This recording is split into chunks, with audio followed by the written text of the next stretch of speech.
राय साहब का सितारा बुलंद था। उनके तीनों मंसूबे पूरे हो गए थे। कन्या की शादी धूमधाम से हो गई थी, मुकदमा जीत गए थे और निर्वाचन में सफल ही न हुए थे, होम मेंबर भी हो गए थे। चारों ओर से बधाइयां मिल रही थी, तारों का तांता लगा हुआ था। इस मुकदमे को जीत कर उन्होंने तालुकेदारों की प्रथम श्रेणी में स्थान प्राप्त कर लिया था। राय साहब का सम्मान तो पहले भी किसी से कम न था, मगर अब तो उसकी जड़ और भी गहरी और मजबूत हो गई थी। सामायिक पत्रों में उनके चित्र और चरित्र दनादन निकल रहे थे। कर्ज की मात्रा बहुत बढ़ गई थी, मगर अब राय साहब को इसकी परवाह न थी। वह इस नई मिलकियत का एक एक छोटा सा टुकड़ा बेचकर कर्ज से मुक्त हो सकते थे। सुख की जो ऊंची से ऊंची कल्पना उन्होंने की थी, उसमें कहीं से ऊंचे जा पहुंचे थे। अभी तक उनका बंगला केवल लखनऊ में था, अब नैनीताल, मसूरी और शिमला तीनों स्थानों में एक एक बंगला बनवाना लाजिम हो गया था। अब उन्हें यह शोभा नहीं देता था कि इन स्थानों में जाए तो होटलों में या किसी दूसरे राजा के बंगले में ठहरे। जब सूर्य प्रताप सिंह के बंगले इन सभी स्थानों में थे, तो राय साहब के लिए यह बड़ी लज्जा की बात थी कि उनके बंगले न हो। संयोग से बंगले बनवाने की जहमत न उठानी पड़ी। बने बनाए बंगले सस्ते दामों में मिल गए। हर एक बंगले के लिए माली, चौकीदार, कारिंदा, खानसामा आदि भी रख दिए गए थे। सबसे बड़े सौभाग्य की बात यह थी कि अब की हिज मैजेस्टी के जन्मदिन के अवसर पर उन्हें राजा की पदवी भी मिल गई। अब उनकी महत्वाकांक्षा संपूर्ण रूप से संतुष्ट हो गई। उस दिन खूब जश्न मनाया गया और इतनी शानदार दावत हुई कि पिछले सारे रिकॉर्ड टूट गए। जिस वक्त हिज एक्सीलेंसी गवर्नर ने उन्हें पदवी प्रदान की, गर्व के साथ राजभक्ति की ऐसी तरंग उनके मन में उठी कि उनका एक एक रोम उससे प्लावित हो उठा। यह जीवन नहीं, विद्रोहियों के फेर में पड़कर व्यर्थ की बदनामी ली, जेल गए और अफसरों की नजरों से गिर गए। जिस डीएसपी ने उन्हें पिछली बार गिरफ्तार किया था, इस समय वह उनके सामने हाथ बांधे खड़ा हुआ था और शायद अपने उस अपराध के लिए क्षमा मांग रहा था। जीवन की सबसे बड़ी विजय उनकी उस वक्त हुई जब उनके पुराने परास्त सूर्य प्रताप सिंह ने उनके बड़े लड़के रुद्रपाल सिंह से अपनी कन्या का विवाह करने का संदेशा भेजा। राय साहब को न मुकदमा जीतने की इतनी खुशी हुई थी, न मिनिस्टर होने की। वह सारी बातें कल्पना में आती थी, मगर यह बात तो आशातीत ही नहीं, कल्पनातीत थी। वही सूर्य प्रताप सिंह जो अभी कई महीने तक उन्हें अपने कुत्ते से भी नीचा समझता था, वह आज उनके लड़के से अपनी लड़की का विवाह करना चाहता था। कितनी असंभव बात। रुद्रपाल इस समय एमए में पढ़ता था। बड़ा निर्भीक, पक्का आदर्शवादी, अपने ऊपर भरोसा रखने वाला, अभिमानी, रसिक और आलसी युवक था, जिसे अपने पिता की यह धन और मानलिप्सा बहुत बुरी लगती थी। राय साहब इस समय नैनीताल में थे। यह संदेशा पाकर फूल उठे। यद्यपि वह विवाह के विषय में लड़के पर किसी तरह का दबाव डालना न चाहते थे, पर इसका उन्हें विश्वास था कि वह जो कुछ निश्चय कर लेंगे, उसमें रुद्रपाल को कोई आपत्ति न होगी। और राजा सूर्य प्रताप सिंह से नाता हो जाना एक ऐसे सौभाग्य की बात थी कि रुद्रपाल का सहमत न होना ख्याल में भी न आ सकता था।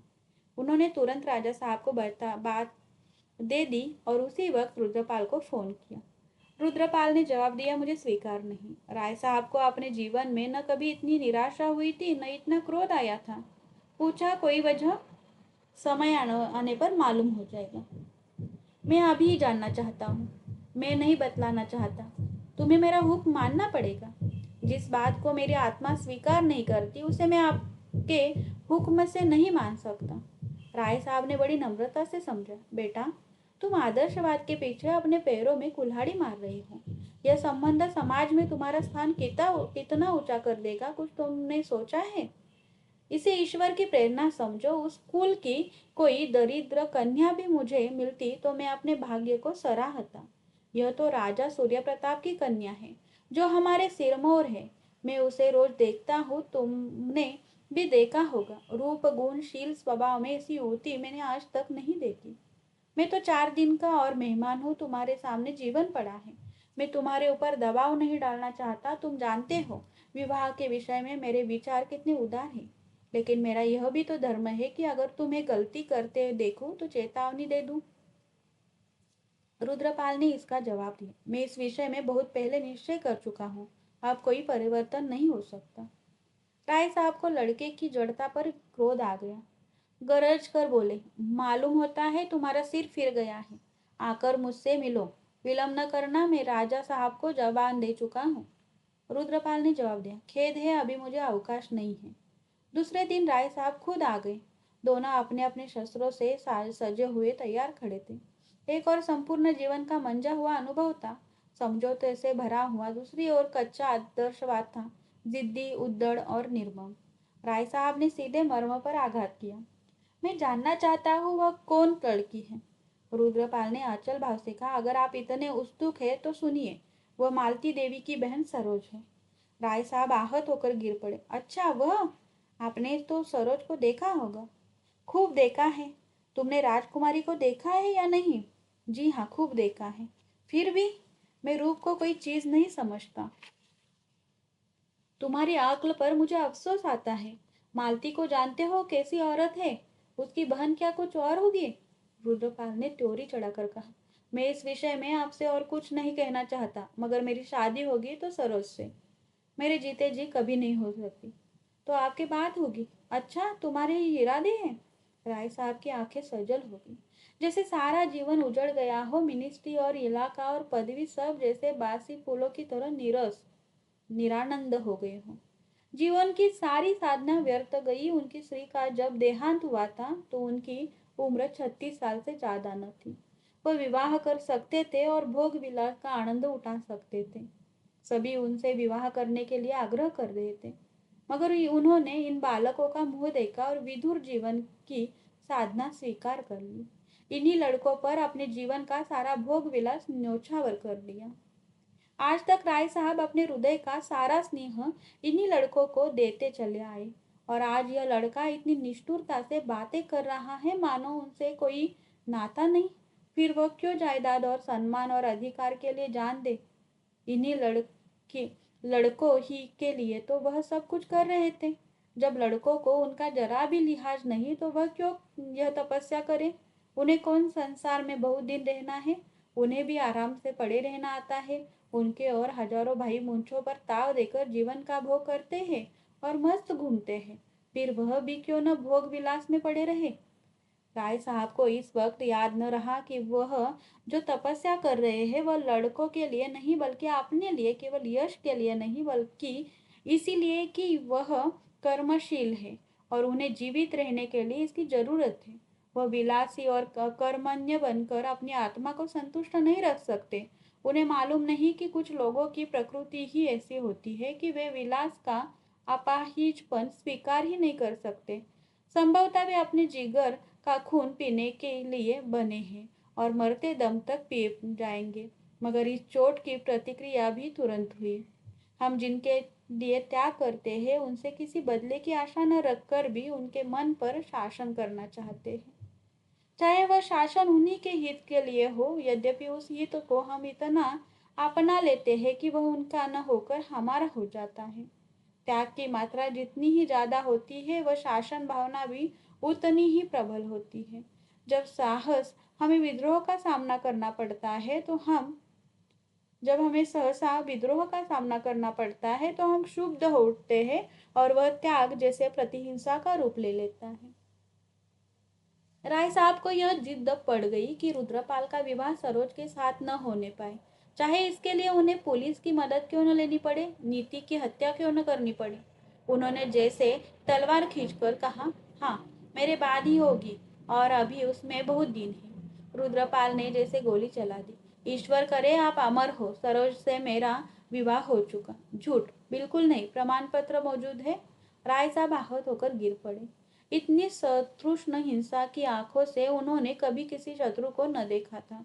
शत्रु अधिक से अधिक उनके स्वार्थ पर आघात कर सकता था, या देह पर या सम्मान पर यह आघात तो इस मर्मस्थल पर था जहाँ जीवन की संपूर्ण प्रेरणा संचित थी। एक आंधी थी जिसने उनका जीवन जड़ से उखाड़ दिया। अब वह सर्वथा अपंग है। पुलिस की सारी शक्ति हाथ में रहते हुए भी अपंग है। बल प्रयोग उनका अंतिम शस्त्र था। वह शस्त्र उनके हाथ से निकल चुका था। रुद्रपाल बालिग है, सरोज भी बालिग है और रुद्रपाल अपनी रियासत का मालिक है। उनका उस पर कोई दबाव नहीं। आह, अगर जानते यह लौंडा यो विद्रोह करेगा तो इस रियासत के लिए लड़ते ही क्यों।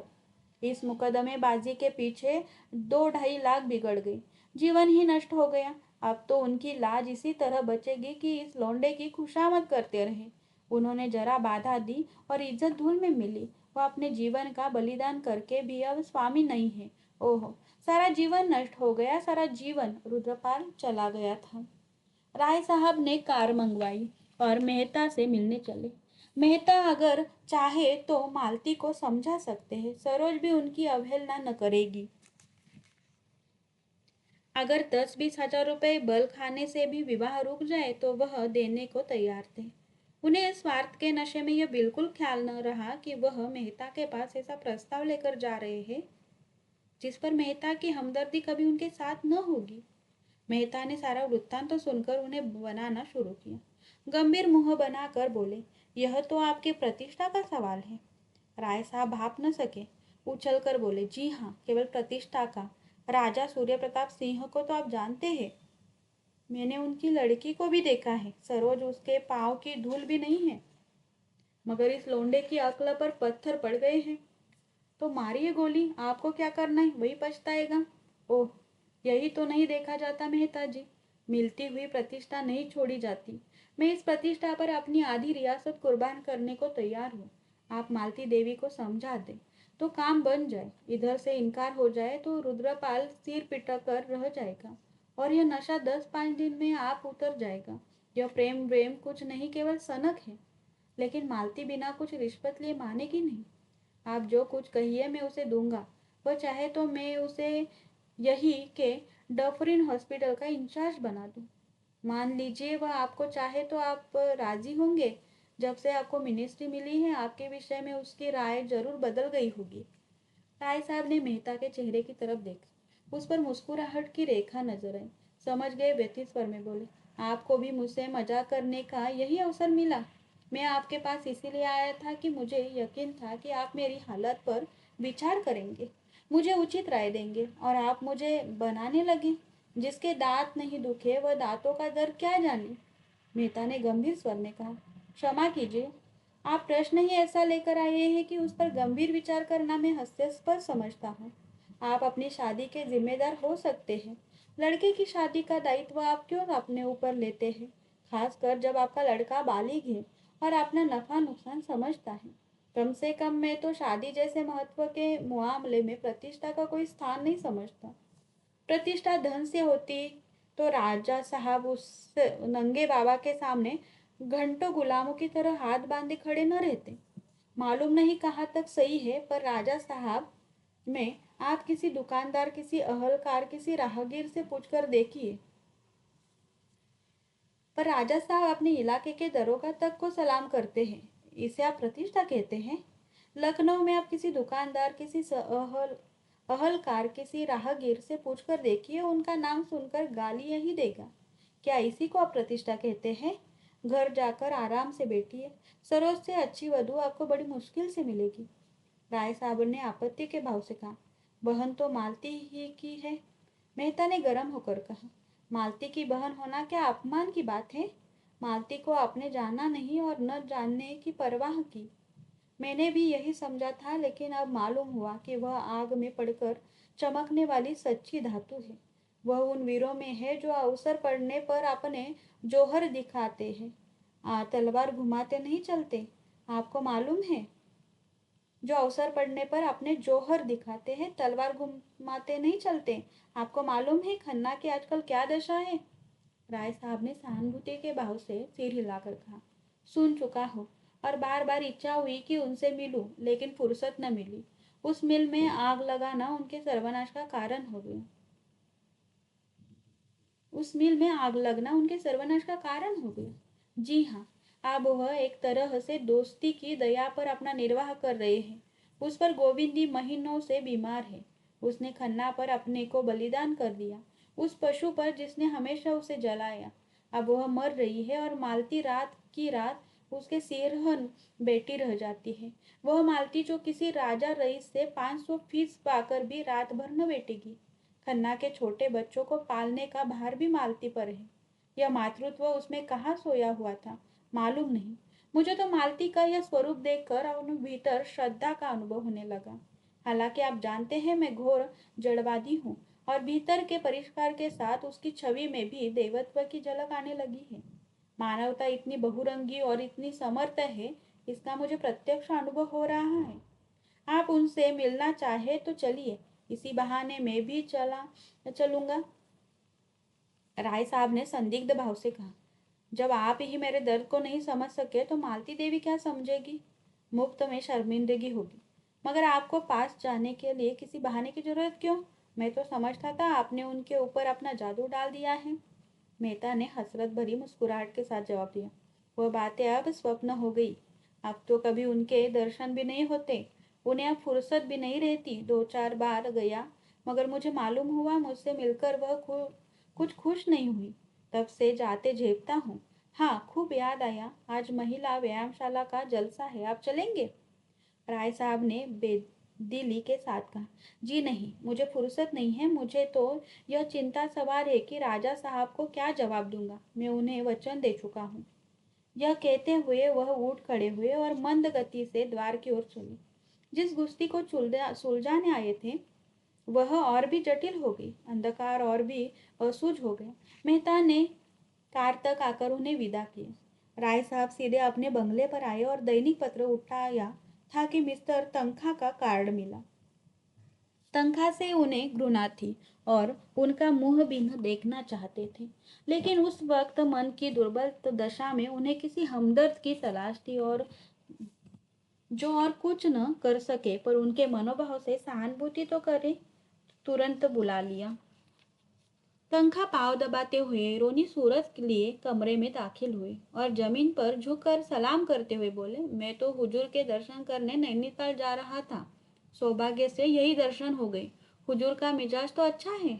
इसके बाद उन्होंने बड़ी लच्छेदार भाषा में और अपने पिछले व्यवहार को बिल्कुल भूल कर राय साहब का यशोगान आरंभ किया।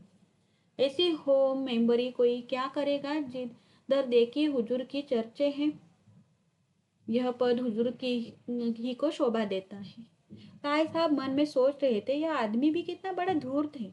अपनी गरज पड़ने पर गधे को दादा कहने वाला पर ले सिरे का बेवफा और निर्लज्ज, मगर उन्हें उन पर क्रोध न आया बल्कि दया आई।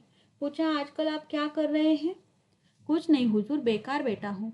इसी उम्मीद से कि आपकी खिदमत में हाजिर होने जा रहा था कि आपने पुराने खादिमों पर निगाह रहे। आजकल बड़ी मुसीबत में पड़ा हुआ हूँ हुजूर। राजा सूर्य प्रताप सिंह को तो हुजूर जानते हैं, अपने सामने किसी को नहीं समझते। एक दिन आपकी निंदा करने लगे, मुझसे न सुना गया। मैंने कहा, बस कीजिए महाराज, राय साहब मेरे स्वामी हैं और मैं उनकी निंदा नहीं सुन सकता। बस इसी बात पर बिगड़ गए। मैंने भी सलाम किया और घर चला आया। साहब कह दिया, आप कितना ही ठाट बाट दिखाए पर राय साहब की जो इज्जत है वह आपको नसीब नहीं हो सकती। इज्जत ठाट से नहीं होती, लियाकत से होती है। आप में जो लियाकत है वह तो दुनिया जानती है। राय साहब ने अभिनय किया। आपने तो सीधे घर में आग लगा दी। तनखा ने अकड़कर कहा, मैं तो हुजूर साहब कहता हूँ, किसी को अच्छा लगे या बुरा, जब हुजूर के कदमों को पकड़े हुए हूँ तो किसी से क्यों डरूं? हुजूर को तो नाम से जलते हैं। जब देखी हुजूर की बदगोई, जब से आप मिनिस्टर हुए हैं उनकी छाती पर सांप लौट रहा है। मेरी सारी की सारी मजदूरी सांप डकार गए। देना तो जानते ही नहीं हुजूर। आसमियों पर इतना अत्याचार करते हैं कि कुछ न पूछिए। किसी की आबरू सलामत नहीं। दिन दहाड़े औरतों को। कार की आवाज है और राजा सूर्य प्रताप सिंह उतरे। राय साहब ने कमरे से निकलकर उनका स्वागत किया और सम्मान के बोझ से नत होकर बोले, मैं तो आपकी सेवा में आने वाला ही था। यह पहला अवसर था कि राजा सूर्य प्रताप सिंह ने इस घर को अपने चरणों से पवित्र किया। यह सौभाग्य। मिस्टर तंका भीगी बिल्ली बने बैठे हुए थे। राजा साहब यहाँ? क्या इधर इन दोनों महोदयों में दोस्ती हो गई है? उन्होंने राय साहब की ईर्ष्याग्नि को उत्तेजित करके अपना हाथ सेंकना चाहा था, मगर नहीं। राजा साहब यहाँ मिलने के लिए आ भले ही गए हो, मगर दिलों में जलन है। वह तो कुम्हार के आवे की तरह इस ऊपर की लेप थोक से बुझने वाली नहीं। राजा साहब ने सिगार जलाते हुए तनखा की ओर कठोर आंखों से देखकर कहा, तुमने तो सूरत ही नहीं दिखाई मिस्टर तनखा। तुझसे उस दावत के सारे रुपए वसूल कर लिए और होटल वालों को एक पाई तक न दी। वह मेरा सिर खा रहे हैं। मैं इसे सरासर विश्वासघात समझता हूँ। मैं चाहूँ तो अभी तुम्हें पुलिस में दे सकता हूँ। यह कहते हुए उन्होंने राय साहब को संबोधित करते कहा, ऐसा बेईमान आदमी मैंने नहीं देखा राय साहब। मैं सत्य कहता हूँ, मैं अभी आपके मुकाबले में न खड़ा होता, मगर इसी शैतान ने मुझे बहकाया और मेरे 1 लाख रुपए बर्बाद कर दिए। बंगला खरीद लिया साहब, कार रख ली, एक वेश्या से आशनाई भी कर रखी है। पूरे रईस बन गए और अब दगाबाजी शुरू की है। रईसों की शान निभाने के लिए रियासत चाहिए। इनकी सियासत अपने दोस्तों की आंखों में धूल झोंकना है। राय साहब ने तनखा की ओर तिरस्कार की आंखों से देखा और बोले, आप चुप क्यों है मिस्टर तनखा? कुछ जवाब दीजिए। राजा साहब ने तो आपका सारा मेहनताना दबा लिया था। है इसका कोई जवाब आपके पास? आप कृपा करके यहाँ से चले जाइए और खबरदार फिर अपनी सूरत न दिखाइएगा। दो भले आदमियों में लड़ाई लगाकर अपना उल्लू सीधा करना बेपूंजी का रोजगार है, मगर इसका घाटा और नफा दोनों ही जान जोखिम है, समझ लीजिए। तनखा ने ऐसा सिर गड़ाया कि फिर न उठाया। धीरे से चले गए, जैसे कोई चोर कुत्ता मालिक के अंदर आ जाने पर दबकर निकल जाए। जब वो चले गए तो राजा साहब ने पूछा, मेरी बुराई करता होगा? जी हाँ, मगर मैंने भी खूब बनाया। शैतान है पूरा। बाप बेटे में लड़ाई करवा दे, मियाँ बीवी में लड़ाई करवा दे, इस फन में उस्ताद है। खैर आज बेचारे को अच्छा सबक मिल गया। इसके बाद रुद्रपाल के विवाह की बातचीत शुरू हुई। राय साहब के प्राण सूखे जा रहे थे, मानो उन पर कोई निशाना बांधा जा रहा हो। कहाँ छिप जाए, कैसे कहे कि रुद्रपाल पर उनका कोई अधिकार नहीं रहा। मगर राजा साहब को परिस्थिति का ज्ञान हो चुका था। राय साहब को अपनी तरफ से कुछ न कहना पड़ा। जान बच गई। उन्होंने पूछा, आपको इसकी क्यों कर खबर हुई? अभी अभी रुद्रपाल ने लड़की के नाम एक पत्र भेजा है, जो उसने मुझे दे दिया। आजकल के लड़कों में और तो कोई खूबी नजर नहीं आती, बस स्वच्छंदता की सनक सवार है। सनक तो है ही, मगर इसकी दवा मेरे पास है। मैं उस छोकरी को ऐसा गायब कर दूंगा कि कहीं पता न लगेगा। 10-5 दिन में यह सनक ठंडी हो जाएगी। समझाने से कोई नतीजा नहीं। राय साहब कांप उठे। उनके मन में भी इस तरह की बात आई थी, लेकिन उन्होंने उसे आकार न लेने दिया था। संस्कार दोनों व्यक्तियों के एक से एक थे। गुफावासी मनुष्य दोनों ही व्यक्तियों में जीवित था। राय साहब ने उसे ऊपरी वस्त्रों से ढक दिया था। राजा साहब में वह नग्न था। अपना बड़प्पन सिद्ध करने के उस अवसर को राय साहब छोड़ न सके।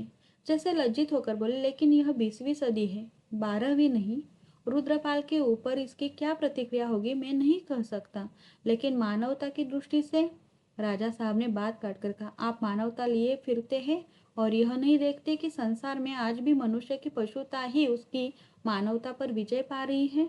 नहीं तो राष्ट्रों में लड़ाइयाँ क्यों होती, पंचायतों में झगड़े न तय हो जाते। जब तक मनुष्य रहेगा उसकी पशुता भी रहेगी।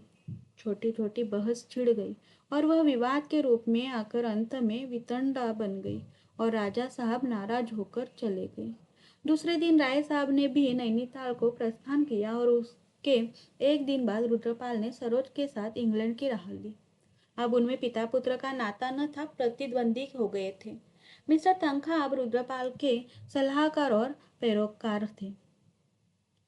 उन्होंने रुद्रपाल की तरफ से राय साहब पर हिसाब पहमी का दावा किया। राय साहब पर 10 लाख की डिग्री हो गई। उन्हें डिग्री का इतना दुख न हुआ जितना अपने अपमान का। अपमान से भी बढ़कर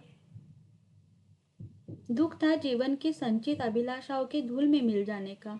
और सबसे बड़ा दुख था इस बात का कि अपने बेटे ने ही दगा दी। आज्ञाकारी पुत्र के पिता बनने का गौरव बड़ी निर्दयता के साथ उनके हाथ से छीन लिया गया।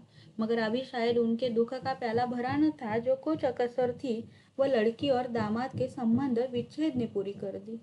साधारण हिंदू बालिकाओं की तरह मीनाक्षी भी बेजबान थी।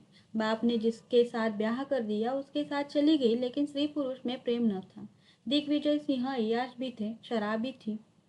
मीनाक्षी भीतर ही भीतर कुढ़ती रहती थी, पुस्तकों और पत्रिकाओं से मन बहलाया करती थी। दिग्विजय की अवस्था तो 30 से अधिक न थी, पढ़ा लिखा भी था, मगर था बड़ा मगरूर, अपने कुल प्रतिष्ठा के डिंग मारने वाला, स्वभाव का निर्दयी और कृषपन। गांव की नीच जाति की बहु बेटियों पर डोरे डाला करता था। सोहबत भी नीचों की थी। जिनकी खुशामदों ने उसे और भी खुशामद पसंद बनाकर रख दिया था। मीनाक्षी ऐसे व्यक्ति का सम्मान दिल से न कर सकती थी। फिर पत्रों में स्त्रियों के अधिकारों की चर्चा पढ़ पढ़कर उसकी आंखें खुलने लगी थी। वह महिला क्लब में आने जाने लगी। वहां कितनी ही शिक्षित ऊंचे कुल की महिलाएं आती थी। उनमें वोट और अधिकार और स्वाधीनता और नारी जागृति की खूब चर्चा होती थी, जैसे पुरुषों के विरुद्ध कोई षड्यंत्र रचा जा रहा हो। अधिकतर वही देवियां थी जिनकी अपने पुरुषों से न पटती थी, जो नई शिक्षा पाने के कारण पुरानी मर्यादाओं को तोड़कर डालना चाहती थी। कई युवतियां भी थी जो डिग्रियां ले चुकी थी और विवाहित जीवन को आत्मसम्मान के लिए घातक समझकर नौकरियों की तलाश में थी। उन्हीं में एक मिस सुल्ताना थी, जो विलायत से बारएटला होकर आई थी और यहाँ पर्दा नशीन महिलाओं को कानूनी सलाह देने का व्यवसाय करती थी। उन्हीं की सलाह से मीनाक्षी ने पति पर गुजारे का दावा किया। वह अब उसके घर में न रहना चाहती थी। गुजारे की मीनाक्षी को जरूरत न थी। मायके में वह बड़े आराम से रह सकती थी, मगर वह दिग्विजय सिंह के मुख में कालिक लगाकर यहाँ से जाना चाहती थी। दिग्विजय सिंह ने उस पर उल्टा बद चलनी का आक्षेप लगाया। राय साहब ने इस कलह को शांत करने की भरसक चेष्टा की, पर मीनाक्षी अब पति की सूरत भी नहीं देखना चाहती थी। यद्यपि दिग्विजय सिंह का दावा खारिज हो गया और मीनाक्षी ने उस पर गुजारे की डिग्री पाई, मगर यह अपमान उसके जिगर में चुभता रहा। वह अलग एक कोठी में रहती थी और समिष्टिवादी आंदोलन में प्रमुखता से भाग लेती थी, पर वह जलन शांत न होती थी। एक दिन वह क्रोध में आकर हंटर लिए दिग्विजय सिंह के बंगले पर पहुंची। शोहदे जमा थे और वेश्या का नाच हो रहा था। उसने पिशाचों की इस चांडाल चौकड़ी में पहुंचकर तहलका मचा दिया। हंटर खा खा कर लोग इधर उधर भागने लगे। उसके तेज के सामने वह नीच शोहदे क्या टिकते। जब दिग्विजय सिंह अकेले रह गए तो उसने उन पर सड़ासड़ हंटर जमाने शुरू किए और इतना मारा कि कुंवर साहब बेदम हो गए। वेश्या अभी तक कोने में दुबकी खड़ी थी। अब उसका नंबर आया। मीनाक्षी हंटर तानकर जमाना ही चाहती थी कि वेश्या उनके पैरों पर गिर पड़ी और रोकर बोली, दुल्हन जी, आज आप मेरी जान बख्श दे। मैं फिर कभी यहाँ न आऊंगी। मैं निरपराध हूँ। मीनाक्षी ने उसकी ओर घृणा से देखकर कहा, हाँ, तू निरपराध है। जानती है ना मैं कौन हूँ। चली जा, अब कभी यहाँ न आना। हम स्त्रियाँ भोग विलास की चीजें हैं ही। तेरा कोई दोष नहीं। वेश्या ने उनके चरणों पर सिर रखकर आवेश में कहा, परमात्मा आपको सुखी रखे। जैसा आपका नाम सुनती थी वैसा ही पाया। सुखी रहने से तुम्हारा क्या आशय है। आप जो समझे महारानी जी। नहीं, तुम बताओ। वेश्या के प्राण नखों में समा गए। कहाँ से कहाँ आशीर्वाद देने चली। जान बच गई थी। चुपके से अपनी राह लेनी चाहिए थी। दुआ देने की सनक सवार हुई। अब कैसे जान बचे। डरती डरती बोली, हुजूर का इकबाल बढ़े, मर्तबा बढ़े, नाम बढ़े। मीनाक्षी मुस्कुराई। हाँ, ठीक है। वह आकर अपनी कार में बैठी।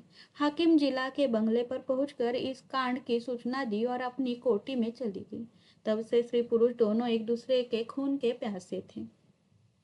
दिग्विजय सिंह रिवॉल्वर लिए अक्सर उसकी ताक में फिरा करते थे और वह भी सावधानी के तौर पर अपनी रक्षा के लिए दो पहलवान ठाकुरों को अपने साथ लिए रहती थी। राय साहब ने सुख का जो स्वर्ग बनाया था उसे अपनी जिंदगी में ही ध्वस्त होते देख रहे थे। अब संसार से निराश होकर उनकी आत्मा अंतर्मुखी होती जाती थी। अब तक अभिलाषाओं से जीवन के लिए प्रेरणा मिलती रहती थी। उधर का रास्ता बंद हो जाने पर उनका मन आप ही आप भक्ति की ओर झुका, जो अभिलाषाओं से कहीं बढ़कर सत्य था। जिस नई जायदाद के आश्रय पर राय साहब ने कर्ज लिए थे, वह जायदाद कर्ज की पूर्ति किए बिना ही हाथ से निकल गई थी और वह बोझ सिर पर लदा हुआ था। मिनिस्ट्री से जरूर अच्छी रकम मिलती थी, मगर वह सारी की सारी उस पद की मर्यादा का पालन करने में उड़ जाती थी और राय साहब को अपना राजसी ठाट निभाने के लिए वही आसामियों पर इजाफा और बेदखली और नजराने का बोझ लादना पड़ता था, जिससे उन्हें घृणा थी। वह प्रजा को कष्ट नहीं देना चाहते थे। हालांकि उनकी दशा पर उन्हें दया आती थी, लेकिन अपनी जरूरत से हैरान थे। सबसे बड़ी मुश्किल यह थी कि उपासना और भक्ति में भी उन्हें शांति न मिलती थी। वह मोह को छोड़ना चाहते थे, पर मोह उन्हें न छोड़ता था और इस खींचतान में उन्हें अपमान, ग्लानि और अशांति से छुटकारा न मिलता था। जब आत्मा में शांति नहीं तो देह कैसे स्वस्थ रहती। निरोग रहने का सब उपाय करने पर भी एक न एक बाधा गले पड़ी रहती थी। रसोई में सभी तरह के पकवान बनते थे, पर उनके लिए वही मूंग की दाल और फुलके थे। अपने और भाइयों को देखते थे जो उनसे भी ज्यादा मकरूज, अपमानित और शोकग्रस्त थे, जिनके भोग विलास में ठाट बाट में किसी तरह की कमी न थी। मगर इस तरह की बेहया उनके बस में न थी। उनके मन के ऊंचे संस्कारों का ध्वंस न हुआ था, पर पीड़ा, मस्कारी, निर्लज्जता और अत्याचार को वह तालुकेदारी की शोभा और रोबदाब का नाम देकर अपनी आत्मा को संतुष्ट कर सकते थे, और यही उनकी सबसे बड़ी हार थी। मिर्जा खुर्शीद ने अस्पताल से निकलकर एक नया काम शुरू कर दिया था। निश्चित बैठना उसके स्वभाव में न था। यह काम क्या था? नगर की वेश्याओं की एक नाटक मंडली बनाना। अपने अच्छे दिनों में उन्होंने खूब अय्याशी की थी, और इन दिनों अस्पताल के एकांत में घाव की पीड़ाएं सहते सहते उनकी आत्मा निष्ठावान हो गई थी। उस जीवन को याद करके उन्हें गहरी मनोव्यथा होती थी। उस वक्त अगर उन्हें समझ होती तो वह प्राणियों का कितना उपकार कर सकते थे, कितनों के शोक और दरिद्रता का भार हल्का कर सकते थे। मगर वह धन उन्होंने अय्याशी में उड़ाया। यह कोई नया आविष्कार नहीं है कि संकटों में ही हमारी आत्मा को जागृति मिलती है। बुढ़ापे में कौन अपनी जवानी की भूलों पर दुखी नहीं होता? काश वह समय ज्ञान या शक्ति के संचय में लगाया होता। सुकृतियों का कोष भर लिया होता तो आज चित्त को कितनी शांति मिलती।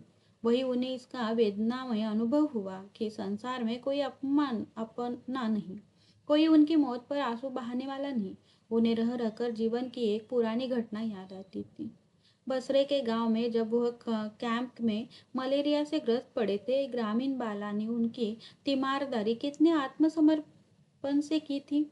अच्छे हो जाने पर जब उन्होंने रुपए और आभूषणों से उसके एहसानों को बदला देना चाहा तो उसने किस तरह आंखों में आंसू भरकर सिर नीचा कर लिया था और उन उपहारों को लेने से इनकार कर दिया था। इन नर्सों के शुश्रूषा में नियम है, व्यवस्था है, सच्चाई है, मगर वह प्रेम कहाँ, वह तन्मयता कहाँ जो उस बाला की अभ्यासहीन अल्लाड़ सेवाओं में थी। वह अनुराग मूर्ति कब की उनके दिल से मिट चुकी थी। वह उससे फिर आने का वादा करके कभी उसके पास न गई। विलास के उन्माद में कभी उसकी याद ही न आई। आई भी तो उसमें केवल दया थी, प्रेम न था। मालूम नहीं उस बाला पर क्या गुजरी, मगर आजकल उसकी वह आतुर, नम्र, शांत, सरल मुद्रा बराबर उनकी आंखों के सामने फिरा करती थी। काश उससे विवाह कर लिया होता तो आज जीवन में कितना रस होता। उसके प्रति अन्याय को दुख ने उस संपूर्ण वर्ग को उनकी सेवा और सहानुभूति का पात्र बना दिया। जब तक नदी बाढ़ पर थी, उसके गंदले तेज फेनिल प्रवाह में प्रकाश की किरणें बिखर कर रह जाती थी। अब प्रवाह स्थिर और शांत हो गया था, और रश्मियां उसकी तह तक पहुंच रही थी। मिर्जा साहब वसंत की इस शीतल संध्या में अपने झोपड़े के बरामदे में दो वारांगनाओं के साथ बैठे कुछ बातचीत कर रहे थे कि बेस्तर मेहता पहुंचे। मिर्जा ने बड़े तप्पाक से हाथ मिलाया और बोले, मैं तो आपकी खातिरदारी का सम्मान लिए आपकी राह देख रहा हूँ। दोनों सुंदरियां मुस्कुराई। मेहता कट गए। मिर्जा ने दोनों औरतों को वहां से चले जाने का संकेत किया और मेहता को मसनद पर बैठाते हुए बोले, मैं तो खुद आपके पास आने वाला था। मुझे ऐसा मालूम हो रहा है कि मैं जो काम करने जा रहा हूँ वह आपकी मदद के बगैर पूरा न होगा। आप सिर्फ मेरी पीठ पर हाथ रख कर दीजिए और ललकारते जाइए, हाँ मिर्जा, बड़े चल पट्टे। मेहता ने हंसकर कहा, आप जिस काम में हाथ लगाएंगे उसमें हम जैसे किताबी कीड़ों की जरूरत न होगी।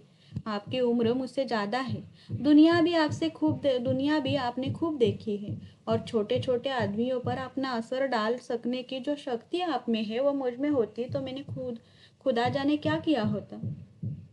मिर्जा साहब ने थोड़े से शब्दों में अपनी नई स्कीम उनसे बयान की। उनकी धारणा थी कि रूप के बाजार में वही स्त्रियां आती है जिन्हें या तो अपने घर में किसी के कारण सम्मानजनक आश्रय नहीं मिलता, या जो आर्थिक कष्टों में मजबूर हो जाती है। और अगर यह दोनों प्रश्न हल कर दिए जाए तो बहुत कम औरतें इस भांति पतित हो। मेहता ने अन्य विचारवान सज्जनों की भांति इस प्रश्न पर काफी विचार किया था, और उनका ख्याल था कि मुख्यतः मन के संस्कार और भोग लालसा ही औरतों को इस ओर खींचती है। इसी बात पर दोनों मित्रों में बहस छिड़ गई। दोनों अपने अपने पक्ष पर अड़ गए। मेहता ने मुट्ठी बांधकर हवा में पटकते हुए कहा, आपने इस प्रश्न पर ठंडे दिल से गौर नहीं किया। रोजी के लिए और बहुत से जरिए हैं, मगर ऐश की भूख रोटियों से नहीं जाती। उसके लिए दुनिया के अच्छे से अच्छे पदार्थ चाहिए। जब तक समाज की व्यवस्था ऊपर से नीचे तक बदल न डाली जाए, इस तरह की मंडली से कोई फायदा न होगा। मिर्जा ने मूछें खड़ी की। और मैं कहता हूँ कि यह मौज रोजी का सवाल है। हाँ, यह सवाल सभी आदमियों के लिए एक सा नहीं है। मजदूर के लिए वह महज आटे दाल और एक फूस की झोपड़ी का, वकील के लिए एक कार बंगले और खिदमतगारों का सवाल है। आदमी महज रोटी नहीं चाहता और भी बहुत सी चीजें चाहता है। अगर औरतों के सामने भी वह प्रश्न तरह तरह की सूरतों में आता है, तो उनका क्या कसूर है? डॉक्टर मेहता अगर जरा गौर करते तो उन्हें मालूम होता कि उनमें और मिर्जा में कोई भेद नहीं, केवल शब्दों का हेरफेर है। पर बहस की गर्मी में गौर करने का धैर्य कहाँ। गर्म होकर बोले, मुहाफ कीजिए मिर्जा साहब। जब तक दुनिया में दौलत वाले रहेंगे, वेश्याएं भी रहेंगी। आपकी मंडली अगर सफल भी हो जाए, हालांकि मुझे उसमें बहुत संदेह है, तो आप 10-5 औरतों से ज्यादा उनमें कभी न ले सकेंगे, और वह भी थोड़े दिनों के लिए। सभी औरतों में नाट्य करने की शक्ति नहीं होती, उसी तरह जैसे सभी आदमी कभी नहीं हो सकते। यह भी मान ले कि वेश्याएं आपकी मंडली में स्थायी रूप में टिक जाएगी, तो भी बाजार में उनकी जगह खाली न रहेगी। जड़ पर जब तक कुल्हाड़े न चलेंगे, पत्तियां तोड़ने से कोई नतीजा नहीं। दौलत वालों में कभी कभी ऐसे लोग निकल आते हैं जो सब कुछ त्यागकर खुदा की याद में जा बैठते हैं, मगर दौलत का राज्य बदस्तूर कायम है, उसमें जरा भी कमजोरी नहीं आने पाई। मिर्जा को मेहता की हठधर्मी पर दुख हुआ। इतना पढ़ा लिखा विचारवान आदमी इस तरह की बातें करे, समाज की व्यवस्था क्या आसानी से बदली जाएगी? वह तो सदियों का मुआमल है। तब तक क्या यह अनर्थ होने दिया जाए? उसकी रोकथाम न की जाए? इन अबलाओं को मर्दों की लिप्सा का शिकार होने दिया जाए? क्यों न शेर को पिंजरे में बंद कर दिया जाए कि वह दांत और नाखून होते हुए भी किसी को हानि न पहुंच सके? क्या उस वक्त एक तक चुपचाप बैठा रहा जाए जब तक शेर अहिंसा का व्रत न ले ले? दौलत वाले और जिस तरह चाहे अपनी दौलत उड़ाए, मिर्जा जी को गम नहीं। शराब में डूब जाए, कारों की माला गले में डाल ले, किले बनवाए, धर्मशालाएं मस्जिदें खड़ी करे, उन्हें कोई परवाह नहीं। अबलाओं की जिंदगी न खराब करे, यह मिर्जा जी नहीं देख सकते। वह रूप के बाजार को ऐसा खाली कर देंगे कि दौलत वालों की अरशफियों पर कोई थूकने वाला भी न मिले। क्या दिन क्या जिन दिनों का शराब की दुकानें की पिकेटिंग होती थी, अच्छे अच्छे शराबी पानी पीकर दिल की आग नहीं बुझाते थे? मेहता ने हंसकर कहा, आपको मालूम होना चाहिए कि ऐसे मुल्क भी है जहाँ वेश्याएं नहीं है, मगर अमीरों की इन दौलत वहाँ भी दिलचस्पियों के सम्मान पैदा कर लेती है। मिर्जा जी भी मेहता की जड़ता पर हंसे। जानता हूँ मेहरबान, जानता हूँ। आपको दुआ से दुनिया देख चुका हूँ, मगर यह हिंदुस्तान है, यूरोप नहीं। इंसान का स्वभाव सारी दुनिया में एक सा है। मगर यह भी मालूम रहे कि हर एक कौम में एक जैसी चीज है जिसे उसकी आत्मा कह सकते हैं, असमत सतीत्व। हिंदुस्तानी तहजीब की आत्मा है। अपने मुंह मियाँ मिट्टू बन लीजिए। दौलत की आप इतनी बुराई करते हैं, फिर भी खन्ना की हिमायत करते नहीं थकते, कहिएगा? मेहता का तेज विदा हो गया। नम्र भाव से बोले, मैंने खन्ना की हिमायत उस वक्त की है जब वह दौलत के पंजे से छूट गए थे। आजकल आप उनकी हालत देखें तो आपको दया आएगी, और मैं क्या हिमायत करूंगा जिसे अपनी किताब और विद्यालय से छुट्टी नहीं, ज्यादा से ज्यादा सुखी हमदर्दी ही तो कर सकता है। रियासत की है मिस मालती ने खन्ना को बचा लिया। इंसान के दिल की गहराइयों में त्याग और कुर्बानी में कितनी ताकत छिपी होती है, इसका मुझे अब तक तजरबा न हुआ था। आप भी एक दिन खन्ना से मिल आइएगा, फूला न समाइएगा। इस वक्त उन्हें जिस चीज की सबसे ज्यादा जरूरत है वह हमदर्दी है। मिर्जा ने जैसे अपनी इच्छा के विरुद्ध कहा, आप कहते हैं तो मैं जाऊंगा। आपके साथ जहन्नुम में जाने में भी मुझे उज्र नहीं, मगर मिस मालती से तो आपकी शादी होने वाली थी, बड़ी गर्म खबर थी। मेहता ने झेपते हुए कहा, तपस्या कर रहा हूँ, देखिए कब वरदान मिले। अजी, वह तो आप पर मरती थी। मुझे भी यही वहम हुआ था, मगर जब मैंने हाथ बढ़ाकर उसे पकड़ना चाहा तो देखा वह असमान पर जा बैठी है। उस ऊंचाई तक तो क्यों क्या मैं पहुंचूंगा? आरजू मिन्नत कर रहा हूँ कि नीचे आ जाए। आजकल तो वह मुझसे बोलती भी नहीं। यह कहते हुए मेहता जोर से रोती हुई हंसे और उठ खड़े हुए। मिर्जा ने पूछा, अब फिर कब मुलाकात होगी? अब कि आपको तकलीफ करनी पड़ेगी। खन्ना के पास जाइएगा जरूर। जाऊंगा।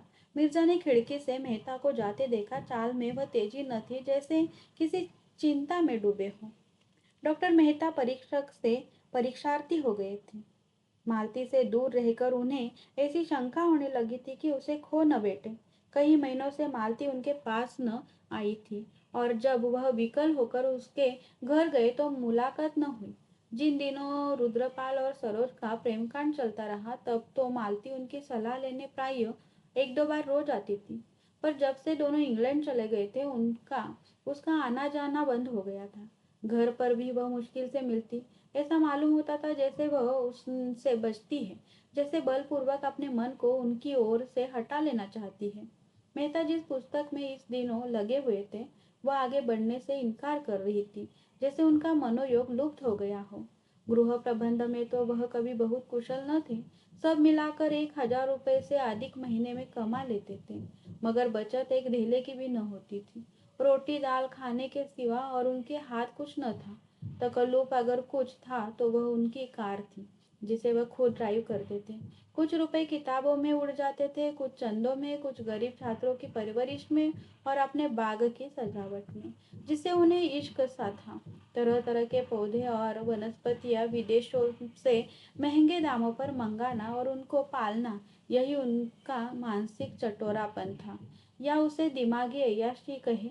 मगर इधर कई महीनों से उस बगीचे की ओर से भी वह कुछ विरक्त से हो रहे थे, और घर का इंतजाम और भी बदतर हो गया था। खाते दो फुलके और खर्च हो जाते 100 100 से ऊपर। मेहता की अचानक पुरानी हो गई थी अचकन पुरानी हो गई थी, मगर इसी पर उन्होंने कड़ाके का जाड़ा काट दिया। नई अचकन सिलवाने की तौफीक न हुई। कभी कभी बिना घी की दाल खाकर उठना पड़ता। कब घी का कनस्तर मंगाया था उन इसकी उन्हें याद भी नहीं थी। और महाराज से पूछे भी तो कैसे? वह समझेगा नहीं कि उस पर अविश्वास किया जा रहा है। आखिर एक दिन जब 3 निराशाओं के बाद चौथी बार मालती से मुलाकात हुई और उसने इनकी यह हालत देखी, तो उससे न रहा गया। बोली, तुम क्या अब की जाड़ा यो ही काट दोगे? यह अचकन पहनते तुम्हें शर्म नहीं आती? मालती उनकी पत्नी न होकर भी उनके इतने समीप थी कि यह प्रश्न उसने उसी सहज भाव से किया जैसे अपने किसी आत्मीय से करती। मेहता ने बिना झेपे हुए कहा, क्या करूं मालती, पैसा तो बचता ही नहीं। मालती की अचरज हुआ। तुम 1,000 से ज्यादा कमाते हो और तुम्हारे पास अपने कपड़े बनवाने को भी पैसे नहीं। मेरी आमदनी कभी 400 से ज्यादा न थी, लेकिन मैं उसी में सारी गृहस्थी चलाती हूँ और बचा लेती हूँ। आखिर तुम क्या करते हो? मैं एक पैसा भी फालतू नहीं खर्च करता। मुझे कोई ऐसा शौक भी नहीं है। अच्छा, मुझसे रुपए ले जाओ और एक जोड़ी अचकन बनवा लो। मेहता ने लज्जित होकर कहा, अब की बनवा लूंगा, सच कहता हूँ। अब आप यहाँ आए तो आदमी बनकर आए। यह तो बड़ी कड़ी शर्त है। कड़ी सही, तुम जैसे के साथ बिना कड़ाई किए काम नहीं चलता। मगर वहां तो संदूक खाली था और किसी दुकान पर बे पैसे जाने का साहस न पड़ता था। मालती के घर जाए तो कौन मुंह लेकर? दिल में तड़प तड़प कर रह जाते थे। एक दिन नई विपत्ति आ पड़ी। इधर कई महीने से मकान का किराया नहीं दिया था। 75 रुपये माहवार बढ़ते जाते थे। मकानदार ने जब बहुत तकाजे करने पर भी रुपए वसूल न कर पाए तो नोटिस दे दी। मगर नोटिस रुपए गढ़ने का कोई जंतर तो है नहीं। नोटिस की तारीख निकल गई और रुपए न पहुंचे। तब मकानदार ने मजबूर होकर नालिश कर दी। वह जानता था मेहता जी बड़े सज्जन और परोपकारी पुरुष हैं, लेकिन इससे ज्यादा भलमनसी वह क्या करता कि 6 महीने सब्र किए बैठा रहा। मेहता ने किसी तरह की पैरवी न की। एक तरफा डिग्री हो गई। मकानदार ने तुरंत डिग्री जारी कराई और कुरकामीन मेहता साहब के पास पूर्व सूचना देने आया, क्योंकि उसका लड़का यूनिवर्सिटी में पढ़ता था और उसे मेहता कुछ वजीफा भी दे देते थे। संयोग से उस वक्त मालती भी बैठी थी। बोली, कैसी कुर्की है? किस बात की? आमीन ने कहा। वही किराए की डिग्री जो हुई थी। मैंने कहा, हुजूर को इत्तला दे दूं।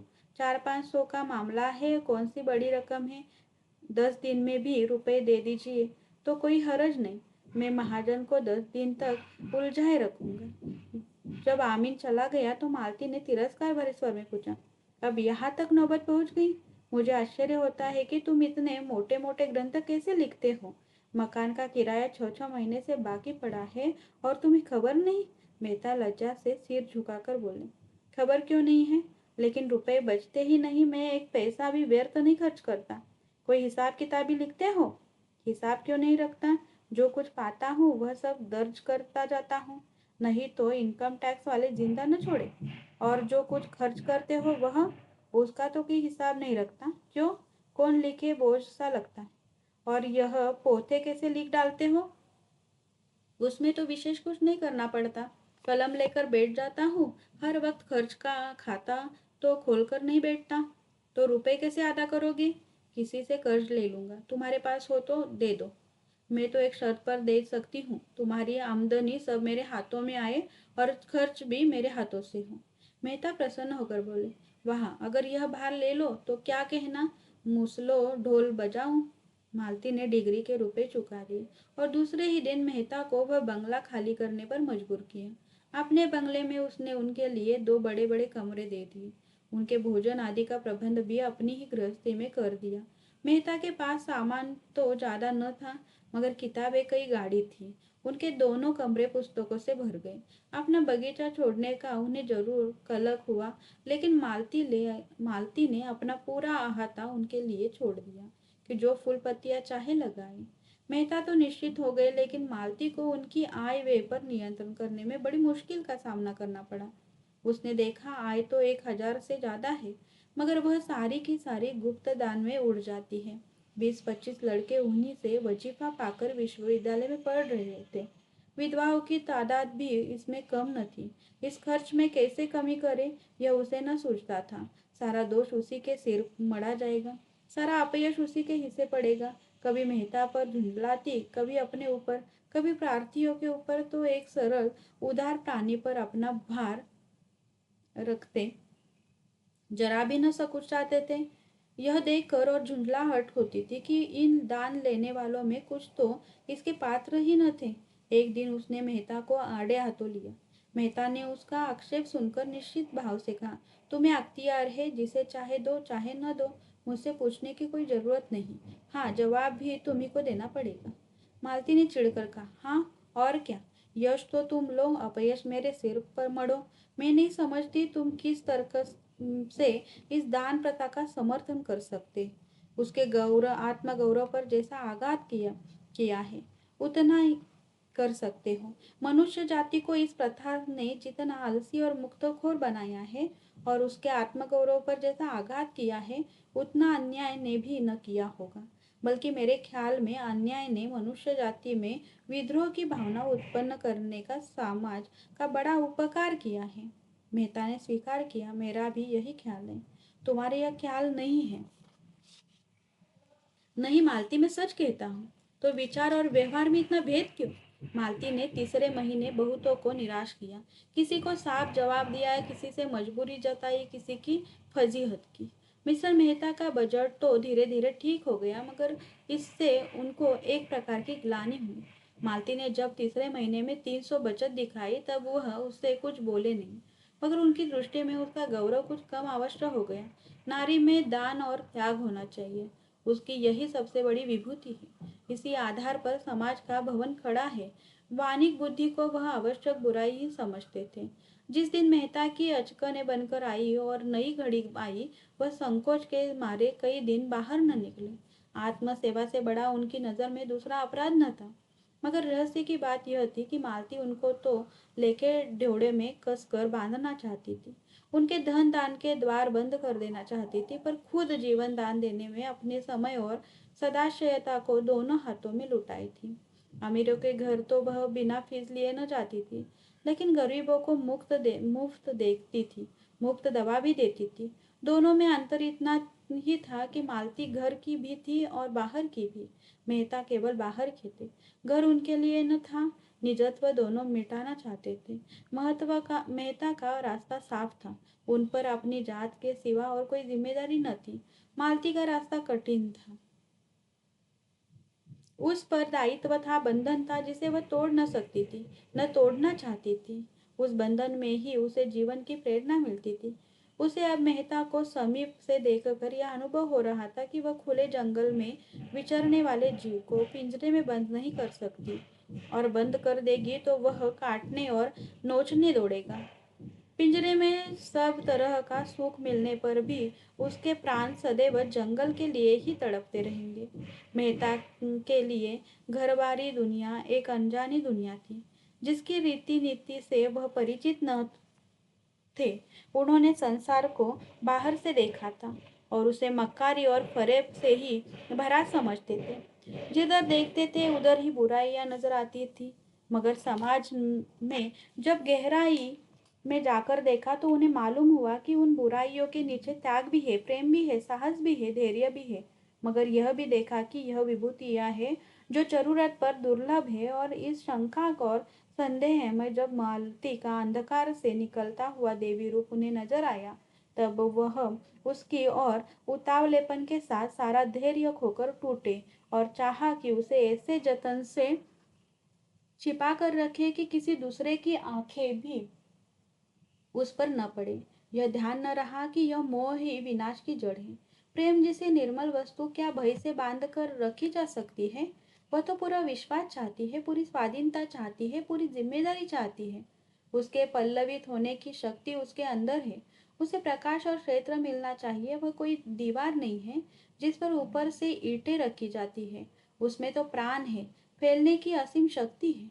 जब से मेहता इस बंगले में आए हैं, उन्हें मालती से दिन में कई बार मिलने का अवसर मिलता है। उनके मित्र समझते हैं उनके विवाह की तैयारी है, केवल रस्म अदा करने की देर है। मेहता भी यही स्वप्न देखते रहते हैं। अगर मालती ने उन्हें सदा के लिए ठुकरा दिया होता तो क्यों उन पर इतना स्नेह रखती? शायद वह उन्हें सोचने का अवसर दे रही है, और वह खूब सोचकर इसी निश्चय पर पहुंचे हैं कि मालती के बिना वह आधे है, वही उन्हें पूर्णता की ओर ले जा सकती है। बाहर से वह विलासीन है, भीतर से वही मनोवृत्ति शक्ति का केंद्र है। मगर परिस्थिति बदल गई है। जब मालती प्यासी थी, अब मेहता प्यास से विकल है। एक बार जवाब पा जाने के बाद उन्हें उस प्रश्न पर मालती से कुछ कहने का साहस नहीं होता। यद्यपि उनके मन में अब संदेह का लेश नहीं पाता। मालती को समीप से देखकर उनका आकर्षण बढ़ता ही जाता है। दूर से पुस्तक के जो अक्षर लिपे पुते लगते थे, समीप थे वह स्पष्ट हो गए। उनमें अर्थ है, संदेह है। इधर मालती ने अपने बाग के लिए गोबर को माली रख लिया था। एक दिन वह किसी मरीज को देखकर आ रही थी कि रास्ते में पेट्रोल न रहा। वह खुद ड्राइव कर रही थी। फिक्र हुई, पेट्रोल कहाँ से आए? रात के 9 बज गए थे और माघ का जाड़ा पड़ रहा था। सड़कों पर सन्नाटा हो गया था। कोई ऐसा आदमी नजर न आता था जो कार को ढकेल कर पेट्रोल की दुकान तक ले जाए। बार बार नौकर पर झुंझला रही थी। हरामखोर कहीं का बेखबर पड़ा रहता है। संयोग से गोबर उधर से आ निकला। मालती को देखकर उसने हालत समझ ली और गाड़ी को 2 फर्लांग ठेलकर पेट्रोल की दुकान तक लाया। मालती ने प्रसन्न होकर पूछा, नौकरी करोगे? गोबर ने धन्यवाद के साथ स्वीकार किया। 15 रुपए वेतन तय हुआ। माली का काम उसे पसंद था। यही काम उसने किया था और उसमें मंजा हुआ था। मिल की मजदूरी में वेतन ज्यादा मिलता था, पर उस काम से उसे उलझन होती थी। दूसरे दिन गोबर ने मालती के यहाँ काम करना शुरू कर दिया। उसे रहने को एक कोठरी भी मिल गई। जुनिया भी आ गई। मालती बाग में आती तो जुनिया का बालक धूल मिट्टी में खेलता फिरता। एक दिन मालती ने उसे एक मिठाई दे दी। बच्चा उस दिन से परच गया। उसे देखते ही उसके पीछे लग जाता और जब तक मिठाई न लेता उसका पीछा न छोड़ता। एक दिन मालती बाग में आई तो बालक न दिखाई दिया। जुनिया से पूछा तो मालूम हुआ बच्चे को ज्वर आ गया। मालती ने घबरा कर कहा, ज्वर आ गया तो मेरे पास क्यों नहीं लाई? चल देखूं। बालक खटेलों पर ज्वर में अचेत पड़ा था। खपरेल की उस कोठरी में इतनी सीलन, इतना अंधेरा और इस ठंड के दिनों में भी इतने मच्छर की मालती एक मिनट भी वहां न ठहर सकी। तुरंत आकर थर्मामीटर लिया और फिर जाकर देखा 104 था। मालती को भय हुआ कहीं चेचक न हो। बच्चे को अभी तक टीका नहीं लगा था और अगर इस सीली कोठरी में रहा तो भय था कहीं ज्वर और न बढ़ जाए। सहसा बालक ने आंखें खोल दी और मालती को खड़ी पाकर करुण नेत्रों से उसकी ओर देखा और उसकी गोद के लिए हाथ फैलाए। मालती ने उसे गोद में उठा लिया और थपकियां देने लगी। बालक मालती की गोद में आकर जैसे किसी बड़े सुख का अनुभव करने लगा। अपनी जलती हुई उंगलियों से उसके गले की मोतियों की माला पकड़कर अपनी ओर खींचने लगा। मालती ने नेकलेस उतार कर उसके गले में डाल दिया। बालक की स्वार्थी प्रकृति इस दशा में भी सजग थी। नेकलेस पाकर अब उससे मालती की गोद में रहने की कोई ऐसी जरूरत न रही। यहाँ उसके छिन जाने का भय था। जुनिया की गोद इस समय ज्यादा सुरक्षित थी। मालती ने खिले हुए मन से कहा, बड़ा चालाक है, चीज लेकर कैसा भागा। जुनिया ने कहा, दे दो बेटा, मेम साहब का है। बालक ने हार के दोनों हाथों से पकड़ लिया और माँ की ओर रोज से देखा। मालती बोली, तुम पहने रहो बच्चा, मैं मांगती नहीं हूँ। उसी वक्त बंगले में आकर उसने अपना बैठक का कमरा खाली कर दिया और उसी वक्त जुनिया उस नए कमरे में डट गई। मंगल ने उस स्वर्ग को कौतूहल भरी आंखों से देखा। छत में पंखा था, रंगीन बल्ब थे, दीवारों पर तस्वीरें थी। देर तक उन चीजों को टकटकी लगाए देखता रहा। मालती ने बड़े प्यार से पुकारा, मंगल।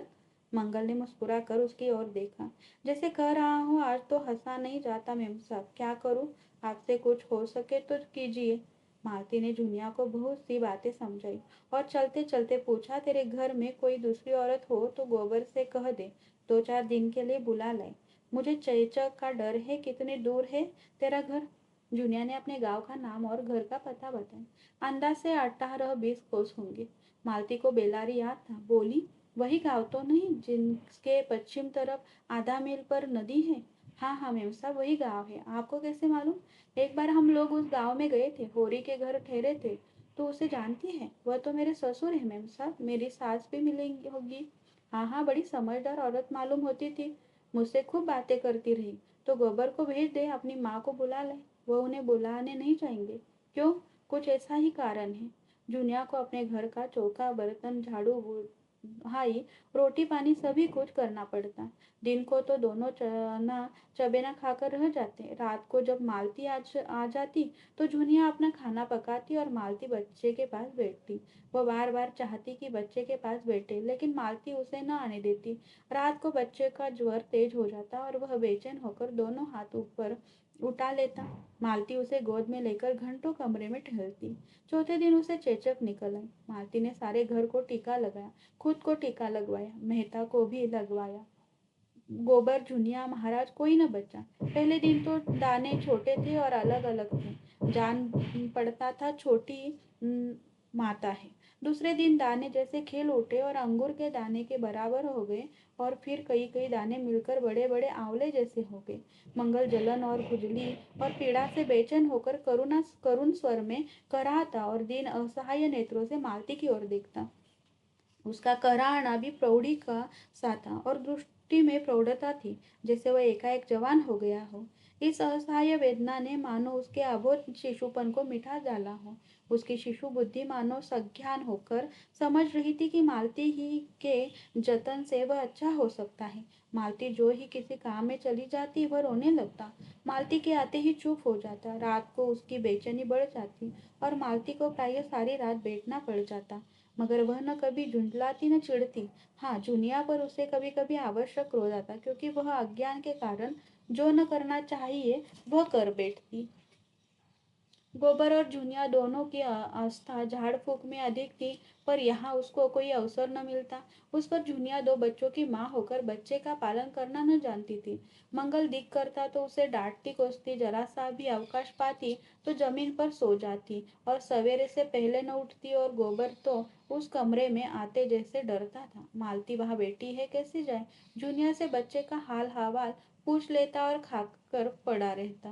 उस चोट के बाद वह पूरा स्वस्थ न हो पाया था। थोड़ा सा काम करके भी थक जाता था। उन दिनों जब जुनिया घास बेचती थी और वह आराम से पड़ा रहता था तो वह कुछ हरा हो गया था। मगर इधर कई महीने बोझ ढोने और चूने गारे का काम करने से उसकी दशा गिर गई थी। उस पर यहाँ काम बहुत था। सारे बाग को पानी निकाल कर सींचना, क्यारियों का कोड़ना, घास छिलना, गायों को चारा पानी देना और दूहना। जो मालिक इतना दयालु हो उसके काम में कामचोरी कैसे करे, यह एहसान उसे एक क्षण भी आराम से न बैठने देता। जब मेहता खुद खुरपी लेकर घंटों बाग में काम करते तो वह कैसे आराम करता। वह खुद सूखता जाता था पर बाग हरा हो रहा था। मिस्टर मेहता को भी बालक से स्नेह हो गया था। एक दिन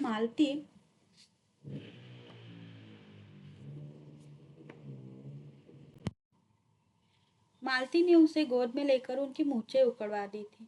ब्रूस ने मूछों को ऐसा पकड़ा था कि समूल ही उखाड़ लेगा। मेहता की आंखों में आंसू भर आए थे। मेहता ने बिगड़ कर कहा था, बड़ा शैतान लौंडा है। मालती ने उन्हें डांटा था, तुम मूछें साफ क्यों नहीं कर लेते। मेरी मूछें मुझे प्राणों से प्रिय है। आपकी पकड़ लेगा तो उखाड़ कर ही छोड़ेगा। तो मैं इसके कान भी उखाड़ लूंगा।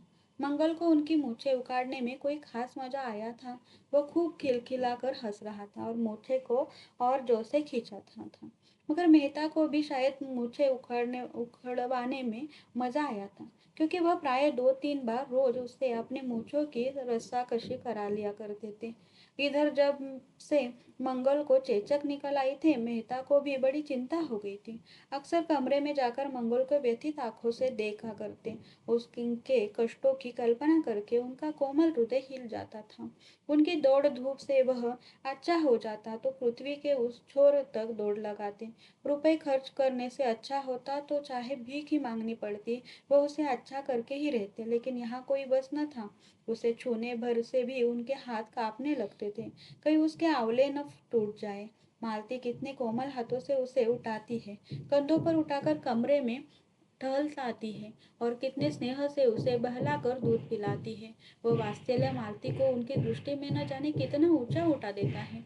मालती केवल रमणी नहीं है, माता भी है, और ऐसी वैसी माता भी नहीं है, सच्चे अर्थों में देवी और माता और जीवन देने वाली, जो पराये बालक को भी अपना सकती है जैसे उसने मातापन का सदैव संचय किया हो, और आज दोनों हाथों से उसे लुटा रही है। उसके अंग अंग से मातापन फूटा पड़ता था, मानो यही उसका यथार्थ रूप है। यह हाव भाव, यह शौक श्रृंगार उसके मातापन के आवरण मात्र हो, जिसमें उसे विभूति की रक्षा होती रहे। रात का 1 बज गया था। मंगल का रोना सुनकर मेहता चौंक पड़े। सोचा, बेचारी मालती आधी रात तक तो जागती रहती रही होगी। इस वक्त उसे उठने में कितना कष्ट होगा। अगर द्वार खुला हो तो मैं ही बच्चों को चुप करा दूं। तुरंत उठकर उस कमरे के द्वार पर आए और शीशे से अंदर झांका। मालती बच्चे को गोद में लिए बैठी थी और बच्चा अनायास ही रो रहा था। शायद उसने कोई स्वप्न देखा था या और किसी वजह से डर गया था। मालती चुमकारती थी, थपकती थी, तस्वीरें दिखाती थी, गोद में लेकर टहलती थी, पर बच्चा चुप होने का नाम न लेता था। मालती का यह अटूट वात्सल्य, यह अदम्य मातृभाव देखकर उनकी आंखें सजल हो गई। मन में ऐसा पुलक उठा कि अंदर जाकर मालती के चरणों को हृदय से लगा ले। अंतस्थल से अनुराग में डूबे हुए शब्दों को एक समूह मचल पड़ा। प्रिय मेरे स्वर्ग की देवी, मेरी रानी, डार्लिंग। उसी प्रेमानंद में उन्होंने पुकारा, मालती, जरा द्वार खोल दो। मालती ने आकर द्वार खोल दिया और उनकी ओर जिज्ञासा की आंखों से देखा। मेहता ने पूछा, क्या जुनिया नहीं उठी? यह तो बहुत रो रहा है। मालती ने संवेदना भरे स्वर में कहा, आज 8वां दिन है, पीड़ा अधिक होगी इसी से। तो लाओ, मैं कुछ देर टहला दूं, तुम थक गई होगी। मालती ने मुस्कुराकर कहा, तुम्हें जरा ही देर में गुस्सा आ जाएगा। बात सच थी, मगर अपनी कमजोरी को कौन स्वीकार करता है। मेहता ने जिद करके कहा, तुमने मुझे इतना हल्का समझ लिया है। मालती ने बच्चे को उनकी गोद में दे दिया। उनकी गोद में जाते ही वह एकदम चुप हो गया। बालकों में जो एक अंतर्ज्ञान होता है, उसने उसे बता दिया, अब रोने में तुम्हारा कोई फायदा नहीं। यह नया आदमी स्त्री नहीं पुरुष है, और पुरुष गुस्सेवर होता है और निर्दयी भी होता है, और चारपाई पर लेटा कर या बाहर अंधेरे में सुलाकर दूर चला जा सकता है और किसी को पास आने भी न देगा। मेहता ने विजय गर्व से कहा, देखा कैसा चुप कर दिया। मालती ने विनोद किया, हाँ, तुम इस कला में भी कुशल हो। कहाँ सीखी? तुमसे। मैं स्त्री हूँ और मुझ पर विश्वास नहीं किया जा सकता। मेहता ने लज्जित होकर कहा, मालती, मैं तुमसे हाथ जोड़कर कहता हूँ, मेरे उन शब्दों को भूल जाओ। इन कई महीनों में कितना पछताया हूँ, कितना लज्जित हुआ हूँ, कितना दुखी हुआ हूँ, शायद तुम इसका अंदाज न कर सको। मालती ने सरल भाव से कहा, मैं तो भूल गई, सच कहती हूँ। मुझे कैसे विश्वास आए? उसका प्रमाण यही है कि हम दोनों एक ही घर में रहते हैं, एक साथ खाते हैं, हंसते हैं, बोलते हैं। क्या मुझे कुछ याचना करने की अनुमति न दोगी? उन्होंने मंगल को खाट पर लिटा लिया, जहां वह दुबक कर सो रहा। मालती की ओर पार्थी आंखों से देखा और जैसे उनकी अनुमति पर उनका सब कुछ टिका हुआ है। मालती ने आग्रह होकर कहा, तुम जानते हो, तुमसे ज्यादा निकट संसार में मेरा कोई दूसरा नहीं है।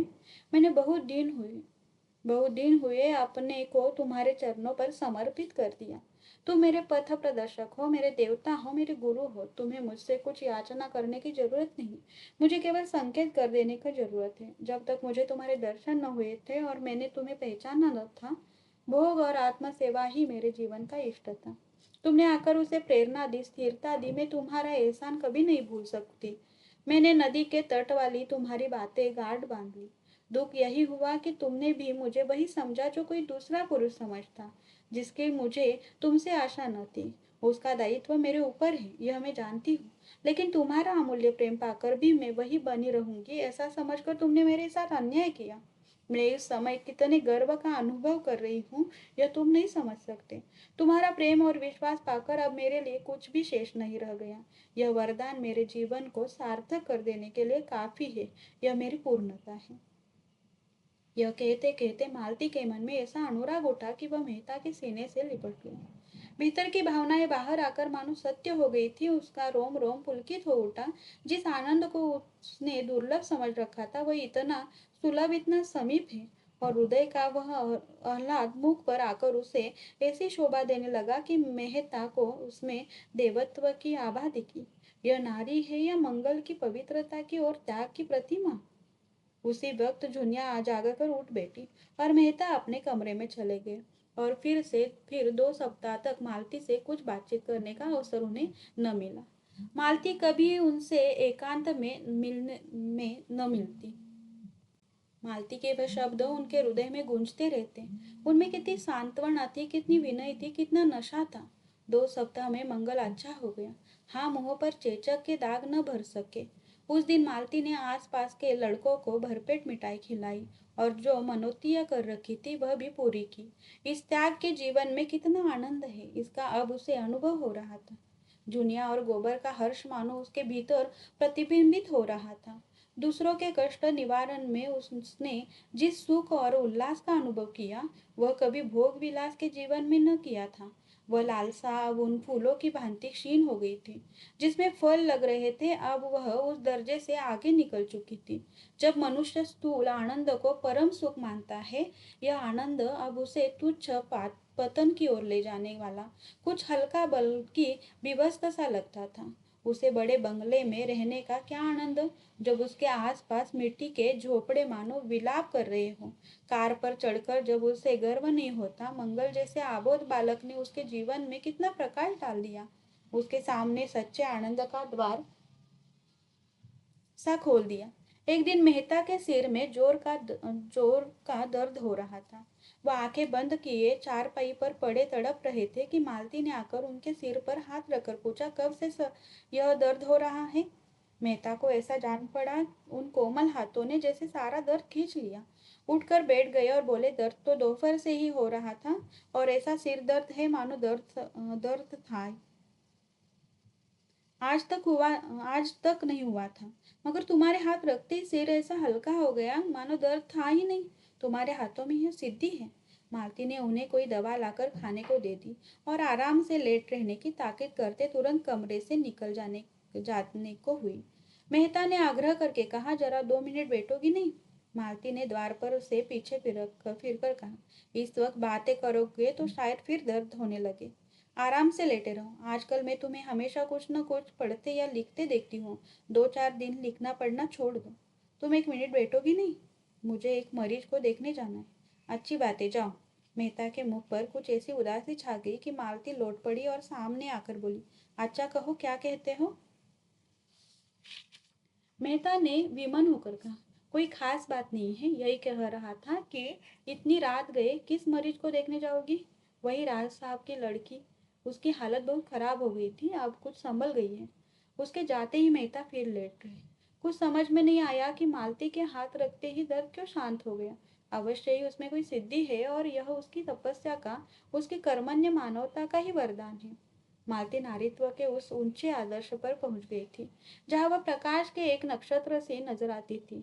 अब वह प्रेम की वस्तु नहीं, श्रद्धा की वस्तु थी। अब वह दुर्लभ हो गई थी और दुर्लभता मनस्वी आत्माओं के लिए उद्योग का मंत्र है। मेहता प्रेम में जिस सुख की कल्पना कर रहे थे उसे श्रद्धा ने और भी गहरा और भी स्फूर्तिमय बना दिया। प्रेम में कुछ मान भी होता है, कुछ मामत्व भी। श्रद्धा तो अपने को मिटा डालती है और अपने मिट जाने को ही अपना इष्ट बना लेती है। प्रेम अधिकार करना चाहता है, जो कुछ देता है उसके बदले में कुछ चाहता भी है। श्रद्धा का चरम आनंद अपना समर्पण है, जिसमें अहमान्यता का ध्वंस हो जाता है। मेहता का बृहद ग्रंथ समाप्त हो गया था, जिसे वह 3 साल से लिख रहे थे और जिसमें उन्होंने संसार के सभी दर्शन तत्वों का समन्वय किया था। यह ग्रंथ उन्होंने मालती को समर्पित किया। जिस दिन उसकी प्रतियां इंग्लैंड से आई और उन्होंने एक प्रति मालती को भेंट की, वह उसे अपने नाम से समर्पित देखकर विस्मय भी हुई और दुखी भी। उसने कहा, यह तुमने क्या किया? मैं तो अपने को इस योग्य नहीं समझती। मेहता ने गर्व के साथ कहा, लेकिन मैं तो समझता हूँ। यह तो कोई चीज नहीं। मेरे तो अगर 100 प्राण होते तो वह तुम्हारे चरणों में न्यौछावर कर देता, मुझ पर, जिसने स्वार्थ सेवा के सिवा कुछ जाना ही नहीं। तुम्हारे त्याग का टुकड़ा भी 100 में पा जाता। जो आपने को धन्य समझता, तुम देवी हो। पत्थर की इतना और क्यों नहीं कहते? त्याग की, मंगल की, पवित्रता की। तब तुमने मुझे खूब समझा। मैं और त्याग में तुमसे सच कहती हूँ, सेवा या त्याग का भाव कभी मेरे मन में नहीं आया। जो कुछ करती हूँ प्रत्यक्ष या अप्रत्यक्ष स्वार्थ के लिए करती हूँ। मैं गाती इसीलिए नहीं कि त्याग करती हूँ या अपने गीतों से दुखी आत्माओं को सांत्वना देती हूँ, बल्कि केवल इसीलिए कि उसमें मेरा मन प्रसन्न होता है। इसी तरह दवा दारू भी गरीबों को देती हूँ, केवल अपने मन को प्रसन्न करने के लिए। शायद मन का अहंकार इसमें सुख मानता है। तुम मुझे खामखा देवी बनाए डालते हो। अब तो इतनी कसर रह गई है कि धूप दीप लेकर मेरी पूजा करो। मेहता ने कातर स्वर में कहा, वह तो मैं बरसों से कर रहा हूँ मालती, और उस वक्त तक करता जाऊंगा जब तक वरदान न मिलेगा। मालती ने चुटकी ली, तो वरदान पा जाने के बाद शायद देवी को मंदिर से निकाल फेंको। मेहता संभल कर बोले, तब तो मेरी अलग सत्ता ही न रहेगी। उपासक उपास्य में लय हो जाएगा। मालती ने गंभीर होकर कहा, नहीं मेहता, मैं महीनों से इस प्रश्न पर विचार कर रही हूँ और अंत में मैंने यह तय किया है कि मित्र बनकर रहना स्त्री पुरुष बनकर रहने से कहीं सुखकर है। तुम मुझसे प्रेम करते हो, मुझ पर विश्वास करते हो और मुझे भरोसा है कि आज अवसर आ पड़े तो तुम मेरी रक्षा प्राणों से करोगे। तुम में मैंने अपना पथ प्रदर्शक ही नहीं, अपना रक्षक भी पाया है। मैं भी तुमसे प्रेम करती हूँ, तुम पर विश्वास करती हूँ और तुम्हारे लिए कोई ऐसा त्याग नहीं है जो मैं न कर सकूं। परमात्मा से मेरी यही विनय है कि यह जीवन पर्यंत मुझे इसी मार्ग पर दृढ़ रखे। हमारी पूर्णता के लिए, हमारी आत्मा के लिए, विकास के लिए और क्या चाहिए? अपनी छोटी सी गृहस्थी बनाकर हमारी आत्माओं को छोटे से पिंजड़े में बंद करके अपने दुख सुख को अपने ही तक रखकर क्या हम असीम के निकट पहुंच सकते हैं?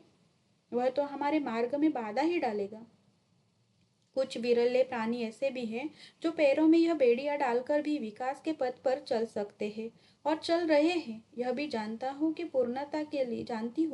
पूर्णता के लिए पारिवारिक प्रेम और त्याग और बलिदान का बहुत बड़ा महत्व है। लेकिन मैं अपनी आत्मा को उतना दृढ़ नहीं पाती। जब तक ममत्व नहीं है, अपनापन नहीं है, तब तक जीवन का मोह नहीं है, स्वार्थ का जोर नहीं है। जिस दिन मन में मोह आसक्त हुआ और हम बंधन में पड़े, उस क्षण हमारा मानवता का क्षेत्र सिकुड़ जाएगा। नई नई जिम्मेदारियां आ जाएगी और हमारी सारी शक्ति उन्हीं को पूरा करने में लगने लगेगी। तुम्हारे जैसे विचारवान प्रतिभाशाली मनुष्य की आत्मा को मैं इस कारागार में बंद नहीं करना चाहती। अभी तक तुम्हारा जीवन यज्ञ था, जिसमें स्वार्थ के लिए बहुत थोड़ा स्थान था। मैं उनको नीचे की ओर न ले जाऊंगी। संसार को तुम जैसे साधकों की जरूरत है, जो अपनेपन को इतना फैला दे कि सारा संसार अपना हो जाए। संसार में अन्याय की, आतंकी भय की दुहाई मची हुई है। अंधविश्वास का, कपट धर्म का, स्वार्थ का प्रकोप छाया हुआ है। तुम्हें वह आर्त पुकार सुनी है। तुम भी न सुनोगे तो सुनने वाला कहाँ से आएंगे? असत्य प्राणियों की तरह तुम भी उसकी ओर से अपने कान नहीं बंद कर सकते।